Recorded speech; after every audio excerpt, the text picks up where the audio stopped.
नमस्कार दोस्तों, स्वागत है आपका अपने चैनल एग्ज़ाम टैलेंट प्लस में।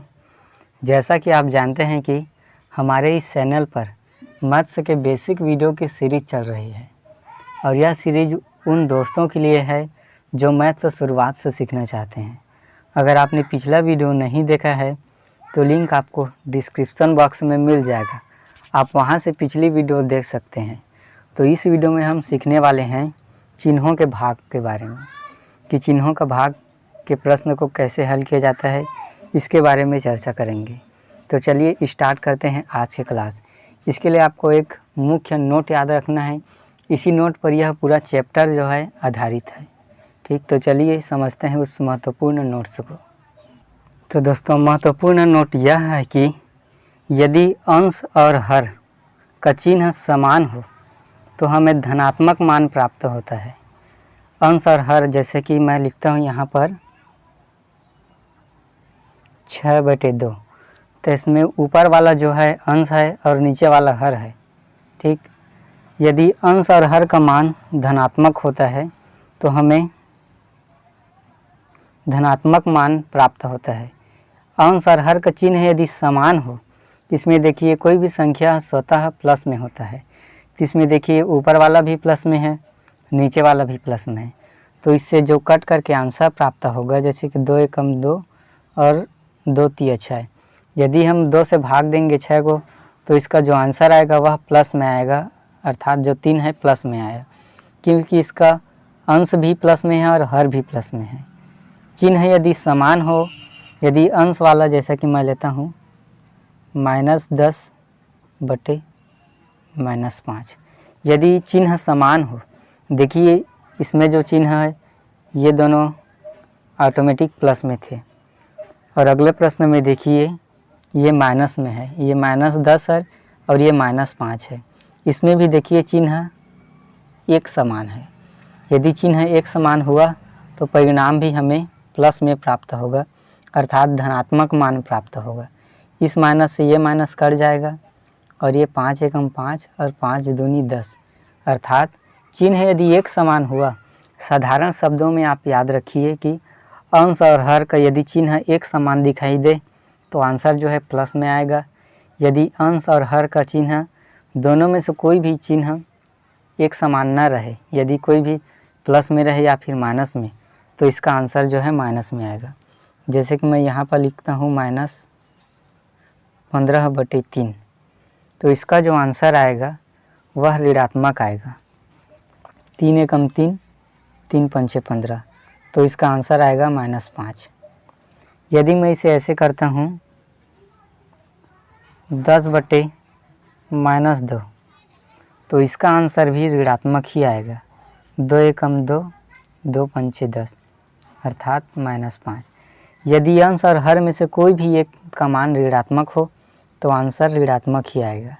अंश का ऋणात्मक हो तो भी ऋणात्मक आएगा, यदि हर का ऋणात्मक हो तो भी ऋणात्मक मान आएगा। अर्थात इन दोनों में से चिन्ह यदि समान दिखाई दे, प्लस माइनस माइनस भी रहे तो कट करके प्लस बन जाएगा, प्लस प्लस भी रहे तो प्लस ही रहेगा। यही बातें आपको समझना है कि यहाँ पर ऊपर में यदि कोई माइनस चिन्ह रहता है, -2/-2, तो ये चिन्ह जो है माइनस माइनस कट जाता है। ठीक, इसमें देखिए ये 2 एकम 2 हो जाएगा, अर्थात आंसर 1 आएगा। जोड़ घटाव वाले नियम में हम क्या करते थे, जैसे कि मैं लिखता हूँ 15 - 30, तो इसका आंसर जो है बड़ी संख्या के मान पर निर्भर रहता था। इसमें वैसा नहीं है। यदि अंश और हर का चिन्ह समान दिखाई दो तो आंसर प्लस में ही आएगा। यदि असमान दिखाई दे, एक प्लस में रहे एक माइनस में रहे, तो आंसर माइनस में आएगा। यही बातें आपको इसमें समझनी थी। तो चलिए इससे संबंधित एक प्रश्न लिखते हैं। पहला प्रश्न करते हैं 125/-5। इसका अर्थ क्या होगा कि हम 125 को भाग देंगे -5 से। आप ऐसे भाग दीजिए या फिर ऐसे भाग दीजिए, दोनों का आंसर सेम आएगा और आंसर जो है ऋणात्मक में आएगा, क्योंकि इसमें एक चिन्ह माइनस में है और ऊपर वाला प्लस में है। तो हम जानते हैं कि यदि एक प्लस में रहे और एक माइनस में रहे तब आंसर जो है ऋणात्मक आता है। ठीक, ये बातें आप समझिए। तो ये हो जाएगा 5 एकम 5, ये 5 दूनी 10, हासिल एक जाएगा, 5 पंचे 25, अर्थात इसका आंसर जो है -25। एक बात आपको और समझाना चाहूँगा, जैसे कि मैं लिखता हूँ -6/2 लिखूँ या फिर 6/-2 लिखूँ या फिर -6/2 लिखूँ, इसका अर्थ एक ही है। अर्थात इन तीनों को यदि हम हल करते हैं तो इसका आंसर जो है एक समान आएगा। देखिए कैसे आएगा, ये हो जाएगा 2 एकम 2, 2 तिया 6, अर्थात इसका आंसर -3 आया। इसमें देखिए 2 एकम 2, 2 तिया 6, अर्थात ये भी माइनस में आएगा, -3। यहाँ पर हुआ क्या है, देखिए ये सामने वाला चिन्ह है ना, इसका गुणा इन हमेशा दोनों के साथ रहता है, अंश के साथ भी हर के साथ भी। ठीक, और इसमें देखिए -6/2, तो इस चिन्ह का गुणा इसके साथ भी है, इसके साथ भी है, इसलिए इसका मान जो है ऋणात्मक में आएगा। कई बार एग्ज़ाम में प्रश्न दे दिया जाता है कि -15/3 का अर्थ क्या है। ठीक, आपको ऑप्शन ए में दे दिया जाएगा -5 -15/3 या फिर 15/3, ये तो इसी का मान है, या फिर 15/-3। इस प्रकार से यदि आप हल करते हैं तो इसका मान एक ही आएगा, -5। ये बातें आप याद रखिए। इसमें मुख्य बात यह है कि यदि अंश और हर का चिन्ह समान है तो जो मान प्राप्त होगा वह धनात्मक होगा, चाहे अंश और हर प्लस में रहे या अंश और हर माइनस में रहे। और यहाँ देखिए यदि चिन्ह एक समान नहीं हुआ तभी उस कंडीशन में आंसर जो है ऋणात्मक आता है। चलिए इससे संबंधित एक प्रश्न आपको दे देता हूँ। एक प्रश्न मैं हल करता हूँ और आपको कुछ होमवर्क दे देता हूँ, जैसे कि -30/10, तो ये 0 से 0 कट जाएगा तो हमारे पास कितना बचा, -3। तीसरा प्रश्न ले लेता हूँ, 150/-5, तो ये 5 एकम 5, 5 तिया 15, 5 शून्य शून्य, अर्थात ये भी -30 आ गया।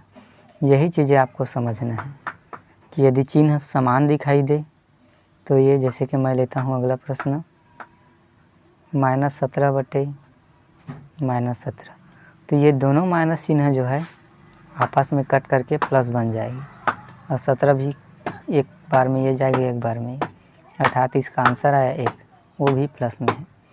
चलिए आपको कुछ प्रश्न दे देता हूँ, यह प्रश्न आप हल करके कमेंट बॉक्स में आंसर कीजिएगा।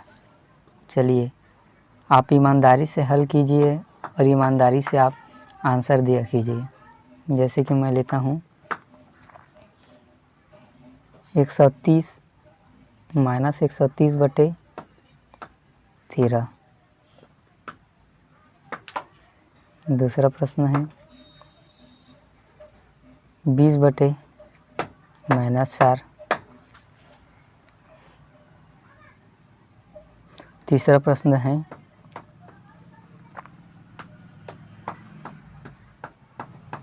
55/-5।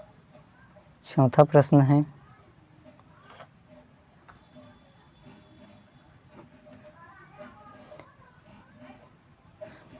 1665/-3। ये प्रश्न आप बना करके अभ्यास कीजिए, नहीं बनता तो आप कमेंट बॉक्स में कमेंट कीजिए। चलिए आपको एक और प्रश्न दे देता हूँ, पांचवा प्रश्न -111 भागित प्लस 001। ठीक। 5वां प्रश्न, 6वां प्रश्न, 300 भागित -300 भागित -000। इन प्रश्नों को आप हल कीजिए और कमेंट बॉक्स में आंसर कीजिए। तब तक के लिए जय हिंद, जय भारत।